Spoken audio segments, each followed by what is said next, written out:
حرج نہیں ہے. یہ انہوں نے کہا کہ یہ لیلا مجنو وغیرہ کی جو محبت تھی، جو قصے مشہور ہیں، کیا یہ حرام تھی؟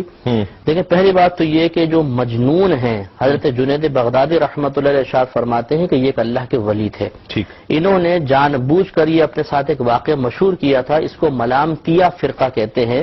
ملامتیہ وہ اولیاء کرام کے گروہ ہے جو اپنے مراتب کو چھپانے کے لیے بظاہر ایسے امور اختیار کر لیتا ہے کہ لوگ اس سے متنفر ہو جاتے ہیں. اس طرح وہ مقام عزت سے دور ہو جاتے ہیں اور وہ مطلب عجب و خود پسندی مبتلا ہونا، تکبر مبتلا ہونا، اس کا علاج اس طریقے سے کرتے ہیں.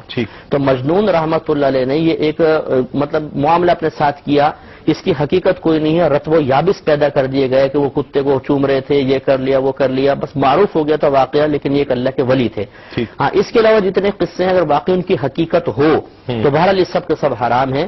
انہوں نے کوئی پاکیزہ محبت نہیں کی تھی، وہ نفسانی محبت تھی. اور اس کے بعد جو تقاضے انہوں نے پورے کرنے کی کوشش کی شریعت کے دائرے کو پھلانگتے ہوئے، یہ بالکل قابل تعریف نہیں، قابل مذمت ہے. اسی طرح وہ ہیر کا قصہ اور سسی پنو کا قصہ یہ سب اسی طرح ہے کیا؟ جی ہاں، فرات نے جو نہر نکال دی، حالانکہ وہ سب یہ جھوٹے واقعات ہیں، اس میں کوئی حقیقت نہیں ہے. اب تو سوچئے کہ ہیر کا تو جو ہیر رانجھا ہے تو وارث شاہ صاحب نے اس کو لکھا ہے. نہیں، وہ واقعہ لکھنے کا الگ مسئلہ ہے اور لکھا ہے کس نوعیت میں لکھا ہے. دیکھیں جو عارفانہ کلام ہوتا ہے اس میں بعض اوقات ایک چیز کو سامنے رکھ کر مفہوم کچھ اور لیا جاتا ہے. ٹھیک، محبوب کے واقعات بیان ہو رہے ہیں، محبوب کے قصے بیان ہو رہے ہیں، لیکن محبوب سے مراد اللہ تعالیٰ کی ذات پاک لے لی جاتی ہے. اس کو ایک حکایت کے طور پہ یا حکایت کے طور پہ اگر بیان کیا تو الگ مسئلہ ہے، لیکن اس قسم کے اشعار عوام کے سامنے نہ پڑھے جائیں کہ اس سے ترغیب پیدا ہو اور انسان پھر ان کو حق بجانب تصور کرتے ہوئے اپنے لیے بھی اس کو جائز قرار دے. صحیح، یہ بالکل درست طریقہ نہیں ہے.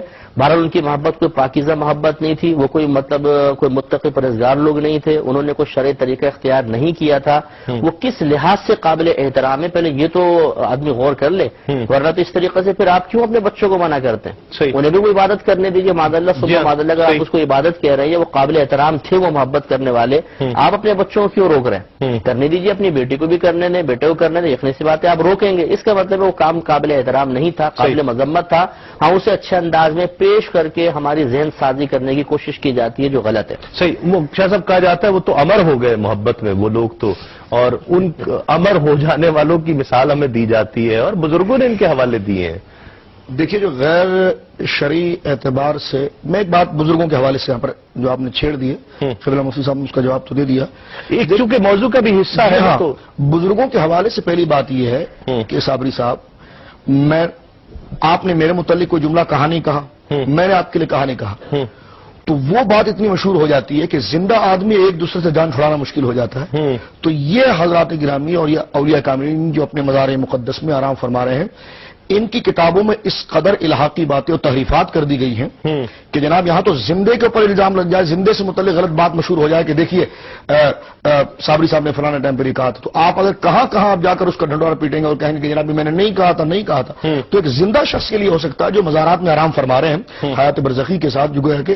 تو اب ان کو دیکھیے، اور ان میں سے جو کہ خواص حضرات انبیاء اکرام حیات دنیاوی کے ساتھ ہے، تو اس کا تقاضا یہ ہے کہ قرآن و سنت ہے. ٹھیک، اولیاء کاملین کی کتاب کو دیکھنا کہ جو بھنگڑا ہے اور یہ ہے اور وہ ہے، دمال ہے، ہاں دمال ہے، یہ کڑے ہیں، یہ ناچنا گانا ہے، یہ سارا یہ جو ایک جو ڈھونگ دھتورا ایک ہندوازم کی پوری ایک فکر جو کہ پیش کر دی جاتی ہے، اس کو قرآن و سنت پر پیش کریں گے. صحیح، تو ٹھیک ہے، ورنہ ہم اس کو الحاقی بات کہیں گے، تعریفات کہیں گے اور ان اولیاء کو اس الزام سے بری جانیں گے.